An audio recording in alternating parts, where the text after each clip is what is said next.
Hello everyone and welcome back to our YouTube channel. In today's video, I will guide you through the process of renewing your Hostinger hosting plan quickly and easily. So let's get started. First of all, open the web browser on a mobile device and go to Hostinger's official website, that is www.hostinger.com, and from there make sure that you are logged into your account. Once logged in, go to the billing section, which you can find by clicking on the hamburger option on the top left corner. From there, as you can see this billing option, click on it.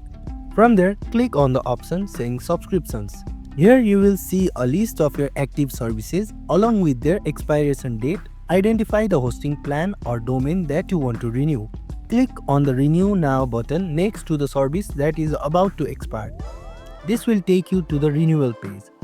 On the renewal page, you can choose the renewal period that fits for your needs. Hostinger offers different options like 1 year, 2 year or longer. Pick the one that works for you. Once you're satisfied, click on the Proceed to check out. Once the payment is processed, you will see a confirmation message and you will also receive an email that confirming the renewal. And that's it. Renewing your Hostinger plan is quick and easy. If you found this video helpful, don't forget to like, share and subscribe to our YouTube channel. Hit the bell icon to stay updated, and thanks for watching.